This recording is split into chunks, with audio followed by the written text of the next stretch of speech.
Hi everybody, how are you all doing? We warmly welcome to this ongoing English videos, that is Wingbees English Academy. Okay, right, we are going to start off with another beautiful grammar part, that is yes, compound adjectives. Compound adjectives. What do you mean by a compound adjective? ඔබ හිතන්නේ compound adjective එකක් කියන්නේ මොකක්ද කියලාද?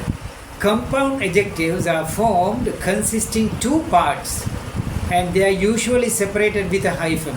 You know, ඒක සාමාන්‍යයෙන් hyphen එකකින් තමයි adjectives දෙකක් එකට එකතු වෙලා දෙන තේරුම වෙන් කරන්නේ. hyphen එකකින් ඒ දෙක එකට එකතු වුණාම තමයි ඒ නියම අර්ථය නියම තේරුම එන්නේ. එතකොට their meaning can be considered as a combination of both words. ඒ වචන දෙකේම එකතුව පැහැදිලි නේද? වචන දෙකේම එකතුව එකට එකතු වුණාට පස්සේ තමයි ඒකේ නියම තේරුම දෙන්නේ. ඒකයි ඒකට adjectives වල compound adjectives කියලා විශේෂණ පදනේ. ඒ දෙක එකට එකතු වුණාට පස්සේ තමයි ඒ පදවල එකට එකතුව අපිට ගෙන දෙන්නේ හරිම ලස්සන තේරුමක්. අපි හිතමු curly hair කෙස් හරි ලස්සන සිහින් රැලි සහිත කොණ්ඩය. left handed වමත් පිතිකරු, left handed batsman වමත් පිතිකරු, right? bald headed කියන්නේ තට්ට හිසක් ඇති නේ, bald headed.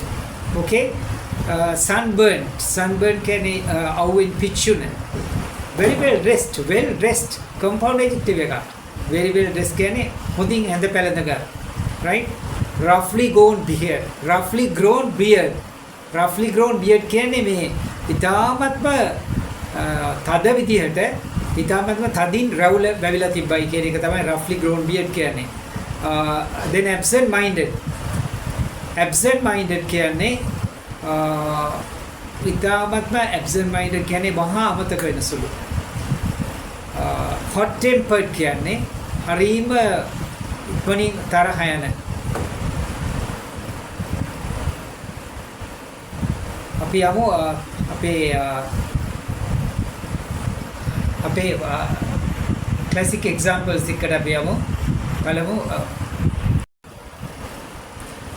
The bus was overloaded so it was moving slowly. ඕනාට වැඩිය බස් එක crowd එක පටවනවට වැඩිය capacity crowd එකකට වැඩිය පටවලා overloaded and it was moving very slowly. Bus එක ඒ නිසාම ඕනාට වැඩිය overload වුණා. සමහරව අර බෝඩ් එකෙත් නැගලා යනවා. එහෙම වුණාම ඒ බස් එක බොහොම ඉතාමත්ම මන්දගාමීව බොහොම හිමින් තමයි ධාවනය වුණේ. ධාවනය වෙමින් තිබුණා. Past continuous tense. It was moving slowly. The Sarvodaya movement has specially drawn in attention to underprivileged people in backward villages. ඉතාමත්ම කටුක කියන්නේ දියුණු නොදියුණු ගම්මාන, backward villages, නොදියුණු ගම්මාන වල වරප්‍රසාද වලින් අඩු පිරිසකට, underprivileged වරප්‍රසාද වලින් හිමිකම් කියන පිරිසකට ඉතාමත්ම පිටිසර නොදියුණු ගම්මාන වල සර්වෝදය movement එක especially drawn in Sarvodaya movement එක සර්වෝදය ව්‍යාපාරයේ ඔවුන්ගේ ආකර්ෂණය ඔවුන්ගේ අවධානය attention දිනවගෙන තියෙන underprivileged කෙනෙකුට වරප්‍රසාද අඩු පිරිසකගේ. Third one, we'll move on to third example. Well-fed children are usually healthy. Well-fed. The portion එක well-fed. feed කියන එකේ past tense එකෙන් fed හැදෙන්නේ. well-fed කියන්නේ හොඳින් පෝෂණය කරපු දරුවෝ සාමාන්‍යයෙන් හරිම නිරෝගී, හරිම සෞඛ්‍ය සම්පන්නයි, හොඳින් පෝෂණය කරපු දරුවන්. well-fed children are usually සාමාන්‍යයෙන් healthy, නිරෝගී, සෞඛ්‍ය සම්පන්නයි. We are always advised to take a well-balanced diet. We are always. එතන always කියන්නේ මේවා කියන්නේ adverbs of frequency කියලා කියනවා. We are always advised. අපිට හැම වෙලේම අවවාද කරනවා to take a well-balanced diet. සමතුලිත ආහාරයක් නිතරම ගන්න කියලා අපිට advice කරනවා. So you are well informed. So no one will interfere with your knowledge. No one will interfere. කිසි කෙනෙක් ඇඟිලි ගහන්නේ නැති ඔයාගේ knowledge එකට හොඳ මනා දැනීමක් ඔබට හොඳ උගත්කමක් තිබුණොත් කිසිවෙකුත් ඔබගේ දැනීමට challenge කරන්නේ නැහැ. ඒකට ඇඟිලි ගහන්නේ නැහැ. Will interfere with your knowledge. No one will interfere. කිසිවෙකුත් ඇඟිලි ගහන්නේ නැහැ. So the fatal disease dengue fever. fatal disease කියන්නේ මාරාන්තික රෝගයක්, මරු කැදෙන රෝගයක්. තමාගේ ඉරණම තීරණය වෙන රෝගයක් fatal disease. දැන් fatal accident කියලා මම කියලා දීලා තියෙනවා. fatal accident කියන්නේ ඉරණම විසඳෙන අනතුර. fatal disease කියන්නේ ඉරණම තීරණය කරන රෝගය.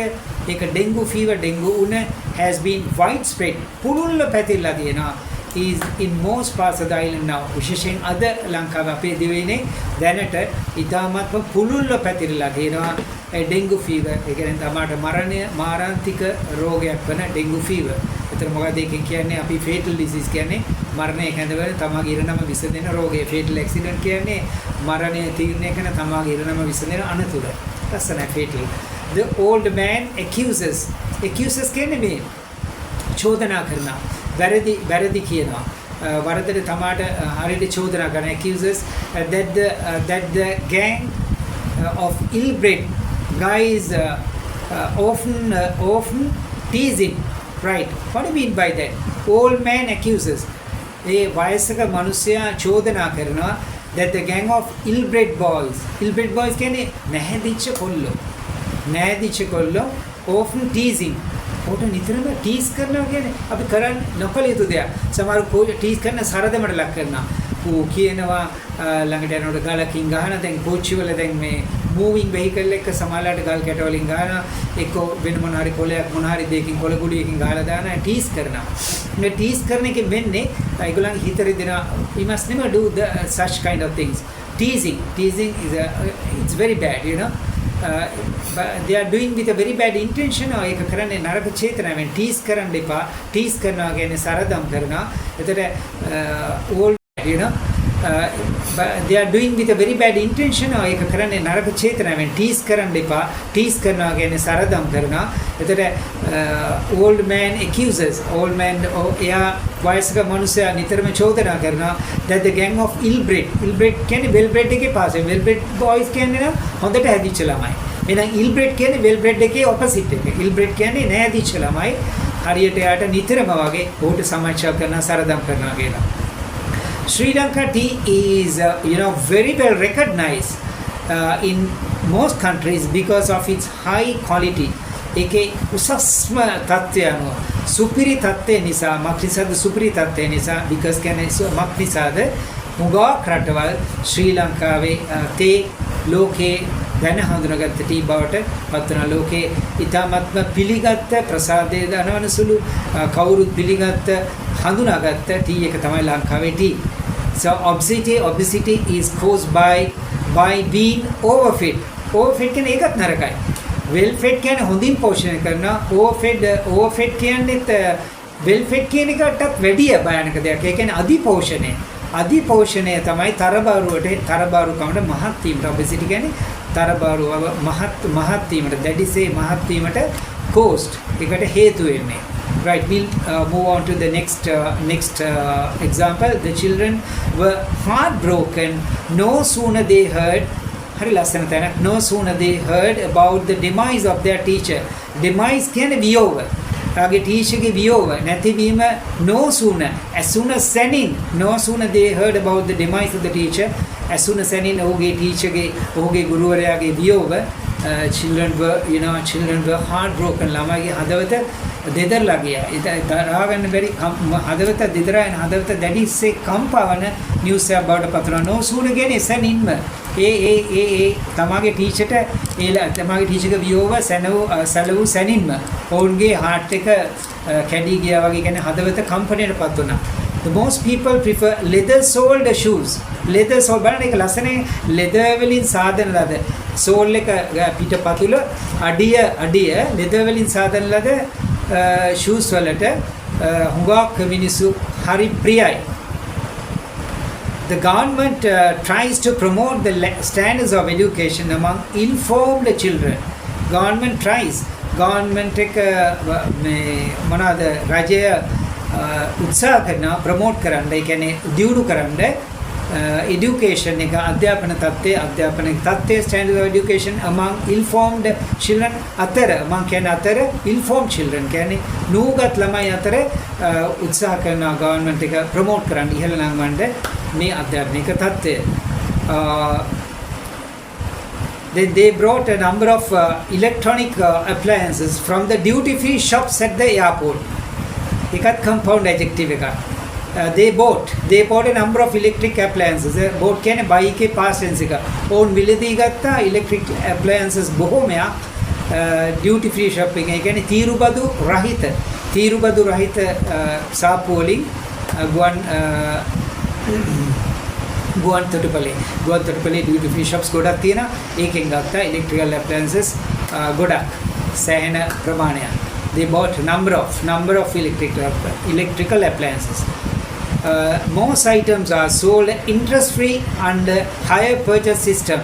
ඒ කියන්නේ හොඟක් items විකුණුණු ලැබුවා කිසිදු පොලියක් අය නොකර interest free. දැක්කද interest free.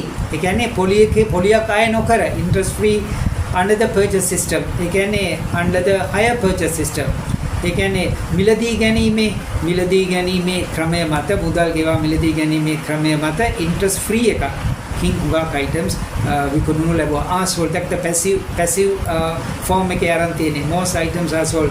විකුණුණු ලැබුවා sell එකේ past tense එක sold, right? The time paddy harvest in Polonnaruwa this time paddy harvest in Polonnaruwa were record breaking.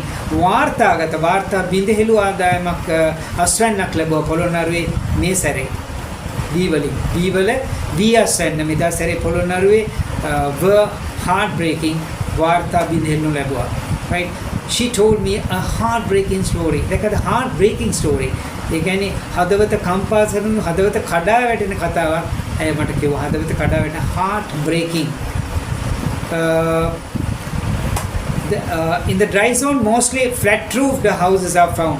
يعني flat වලට හදපු ගෙවල් වල වහලවල් සහිත ගෙවල් තමයි හමු වෙන්නේ කොයිද වියලි කලාපේ dry zone, right? I think may compound adjectives practice කරන්න. The more you do, more you gain. So determination is very much needed. The self confidence is very much needed, and your hard work is very much needed. So everything, if you put all these things together, that would take you to great heights in the society. So the only difference between dreams and achievement is hard work.